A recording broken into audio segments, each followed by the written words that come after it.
Boa tarde a todos. Eu vou ser bem rápida, porque eu sei que está todo mundo cansado. Na verdade, o artigo que eu escrevi sobre as nuances da cooperação judiciária no Brasil.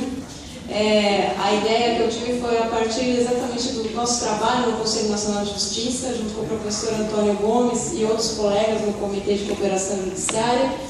E quando veio a redação do regulamento, então, eu entendi que deveria ficar mais claro, até resolvi escrever por causa disso, e eu e o professor Antônio até fazemos parte de um grupo de estudos na UFMG, né? Eu faço parte do grupo dele, né? E então eu resolvi fazer isso exatamente para contextualizar a cooperação judiciária dentro do Brasil, da nossa realidade, que nós estamos vivendo e por que nós chegamos nessa ideia, né? Então, no Brasil, hoje, a gente vive uma fase de transição do que se chama a cultura da sentença para a cultura da pacificação. O povo brasileiro, aqui eu vejo que tem muitos brasileiros, é um povo dependente de autoridade, né? Então, o povo brasileiro, devido ao histórico legislativo, ao próprio Estado paternalista, ele prefere que tenha uma sentença, ele depende de autoridade. E isso se reflete e vem também no nosso ensino jurídico, quer dizer, nosso ensino jurídico até hoje ele se baseou em ensinar a gente a fazer peça jurídica, defender tese jurídica. Então a pessoa e o advogado ingressam com a ação buscando uma sentença e não uma solução conciliada para o caso. E isso não resolve o conflito, resolve o processo, não resolve o conflito, gera execução e recursos. E foi trazendo ao longo dos anos um distanciamento entre o juiz, as partes e os advogados. Felizmente hoje a gente está caminhando no outro sentido, no da cultura da pacificação. Então, o que significa que o diálogo, a cooperação hoje vem sendo incentivados em todos os âmbitos. Então nós vemos, por exemplo, a introdução dos métodos consensuais de solução de conflitos, como a conciliação e a mediação no processo, inclusão dessas disciplinas específicas nos cursos de direito, além do que mudando também o relacionamento interinstitucional dos poderes, entre os poderes, e o relacionamento entre o Ministério Público, a ordem dos advogados, entre as procuradorias e o próprio Poder Judiciário. Tudo isso incentivando o diálogo. Então nós vemos que vamos caminhando para uma alteração do paradigma da justiça, passando a ver o Poder Judiciário como um prestador de serviços que atende aos anseios da comunidade, capaz de tornar efetivo, então, o acesso à justiça, tal como ele vem previsto na Constituição, como um acesso à ordem jurídica justa, e não um mero acesso ao Poder Judiciário, mas o acesso a uma solução séria, justa e efetiva. Então, nós estamos mudando um pouco o nosso entendimento de justiça. E para mudar esse paradigma que nós temos da justiça, é necessário, então, mudar vários outros paradigmas, que no meu texto eu coloco de forma mais, lógico, detalhada do que eu vou falar aqui, mas eu entendo que tem, assim, por exemplo, um paradigma da justiça segmentada.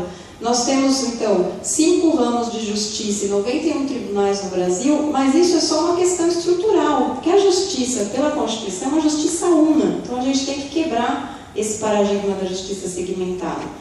Tem que quebrar também o paradigma de que gestão e jurisdição são antagônicos, né? Então nós temos que pensar que não existe mais como aquele juiz trabalhar só atento à função jurisdicional. Hoje o juiz ele tem que ter uma função de gestor, de gerente e colaborar com os seus pares, com as partes, com os advogados, exatamente para o processo atingir seu fim de uma forma mais rápida.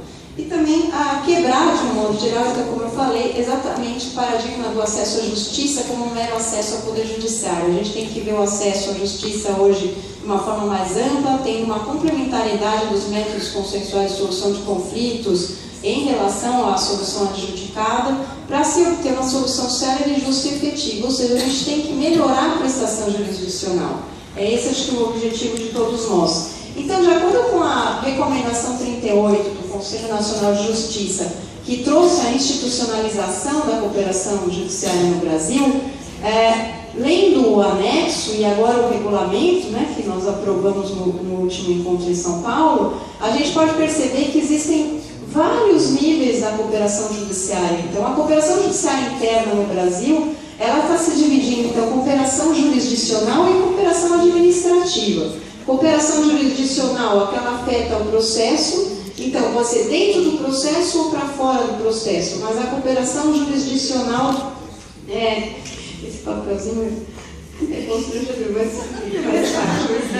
A cooperação jurisdicional, então, afeta o processo dentro do processo, pode ser a gestão cartorária e a gestão de conflitos. Então, o que significa isso? O juiz, ele tem agora que gerenciar o seu processo. Então, ele não pode mais simplesmente proferir decisões. Ele tem que acompanhar o Estado Democrático de Direito, tem que fazer com que as partes colaborem entre si, com que os advogados das partes e o próprio juiz colaborem dentro do processo, essa colaboração entre os sujeitos do processo, então ele indicar às partes outros mecanismos de solução de conflitos, como a conciliação e a mediação, ele auxiliar as partes na condução desse processo para que ele chegue ao fim de uma forma mais rápida.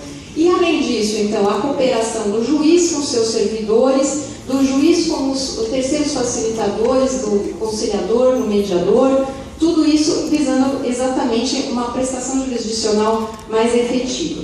Além disso, a gente tem a cooperação jurisdicional externa, então aquela que vai para fora do processo. É um juiz cooperando com o outro na solução dos seus processos e dos processos do outro juiz. Então, todos os juízes em ramos da justiça colaborando entre si, com diálogo, com encontros, com efetividade dessa comunicação. E o outro lado, outro aspecto que eu vejo, exatamente na forma como está estruturada a cooperação no Brasil, é a cooperação administrativa. Então, nós temos também a cooperação administrativa em si mesma, que é a gestão da unidade judiciária, a gestão coletiva do judiciário e uma cooperação de estrutura, de material, de pessoal, está intimamente ligada, lógico, a essa primeira. Então, a cooperação dentro da unidade judiciária, como ela se dá? A gestão da unidade judiciária. Então, o juiz colaborando com seus servidores, os servidores colaborando com o juiz, mas de que forma? O juiz racionalizando as atividades cartoriais, estabelecendo metas de desempenho, estabelecendo outras formas de aproveitamento da aptidão dos funcionários. E também a cooperação administrativa em relação à administração coletiva do Poder Judiciário, né? Que o doutor Antônio Gomes, professor aqui, sempre bate muito nisso. É necessário que o juiz de primeiro grau participe da administração judiciária. Porque hoje a gente tem que se preocupar não só com os dados estatísticos, mas nós temos que nos preocupar com dados concretos, como os motivos de estrangulamento do judiciário, as zonas que nós temos de estrangulamento, quais os motivos, as causas dos conflitos que aparecem em determinada localidade. Então, através de discussões entre os juízes de um determinado tribunal, nós vamos fazer um diagnóstico do que nós temos e, a partir desse diagnóstico, nós vamos poder chegar a um planejamento estratégico do judiciário que realmente seja profícuo. Enfim, o que eu tinha a dizer, o tempo acabou e eu vou obedecer o tempo, é que realmente a gente vê hoje na cooperação judiciária e até em toda essa evolução do nosso judiciário dentro do Brasil, é que nós temos hoje um incentivo ao diálogo e à cooperação em todos os níveis para que nós consigamos chegar a essa visão diferente do judiciário. Se nós não conversarmos, se nós não colaborarmos uns com os outros, não vai adiantar colocar mais juízes, mais funcionários. A gente pode construir 100 tribunais em cada cidade, isso não vai resolver. O que resolve o problema da litigiosidade é a prevenção, e a prevenção a gente só vai conseguir exatamente com esse diagnóstico geral que a gente vai ter colaborando uns com os outros e tendo essa comunicação direta e imediata. Obrigada, gente.